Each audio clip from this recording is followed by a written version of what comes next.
What's that been like, that process, getting back out? Sure, it's been long. It's been a lot of recovery, a lot of like resting. Like it was a bone injury, so really just a lot of resting, keeping my mental straight. That was the biggest thing for me, was to staying strong mentally and being ready to come and play when I get back.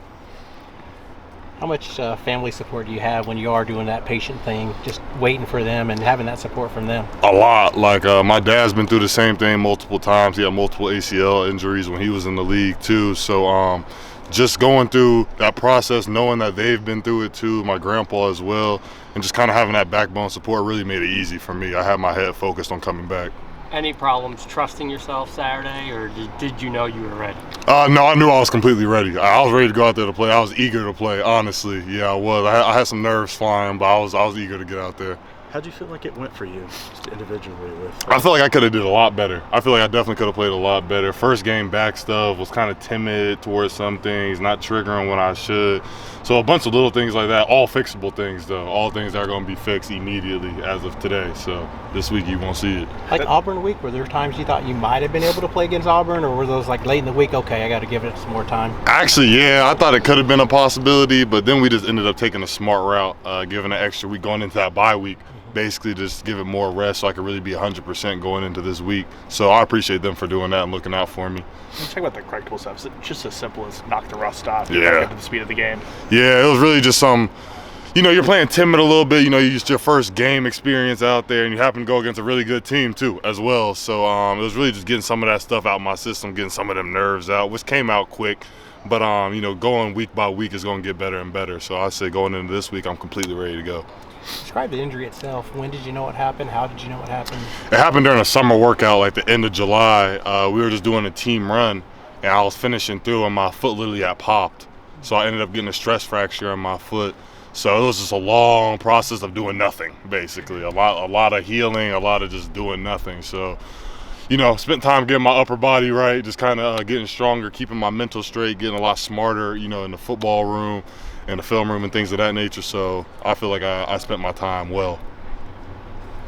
Dasan, we've seen over the last 2-3 years, defenses across America seem to be playing a lot better. More low scoring, stuff like that. Have you noticed that, and what's causing that, you think? Yeah, I have noticed it a little bit. I'd probably say it's the schemes developing. Like, honestly, we do like a lot of stuff, like a lot of different stuff that's hard to keep up with, and it's hard to, manage as an offense. So I'd really say that's especially from our end. We just do a lot. We bring a lot to what the offense is going to look at, presentation-wise, the way we disguise stuff. I feel like that's just gotten better as the years got on, and I feel like the coaches are just getting smarter too. You guys have had struggles here and there. How hard is it to balance doing what you're supposed to do versus like trying to press and make a big play, knowing you can't get all back at once? You know what I mean? Yeah, everyone just has to be focused on doing their 111. Everyone just has to do their job. That's the main part. Nobody has to go out there and be Superman and try to make that type of play. We all play in the defense and play our role. The plays are going to come to you, and you know what I mean. We're going to have a great game if we execute like that. Is it hard to stay in that mindset when you're in like a hyper emotional environment like the Cotton Bowl? To be honest with you, my main focus was that when I was in the Cotton Bowl. I came into there, I'm like, today I'm not going to try to do too much. I'm going to do my job. I'm going to make the plays that come to me. I'm going to be physical, more physical than the man in front of me. So I'm going to win my one-on-ones. That was my mindset, and I feel like that was our defense's mindset. But sometimes, things do slip away. Sometimes assignments do get messed up, but we just got to be more crisp heading into this week. What's been your impressions of Eli, especially the last few weeks, as his role just keeps growing? Eli is super smart. Like, he understands the whole defense better than any freshman I've seen since I've been in college. Like, he really understands it. So he's just back there playing comfortable. And Eli is not someone who's trying to do too much either. He's not trying to play Superman ball. He's trying to do his job. He's going to make the open field tackles. He's not going to try to do something crazy. So I appreciate Eli just because from a technique and an understanding point, he's way ahead of his years. How hard is that for a freshman to, you talk about not playing Superman?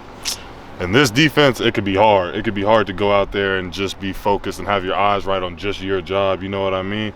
I could explain for I was a sophomore last year struggling, and then when I first got here. So, it's impressive what he's doing for real. It's impressive. There was talk of you playing multiple spots. After Kendall went down, did that change stuff for you? A little bit, you know, just because we kind of need more of that cheetah role, you know, obviously now. So, but week by week it could change. I'm open for whatever they say I got to do, whatever I got to work as. You know, I'm just trying to go out there and help the guys as best as I can and make plays, you know, for the team.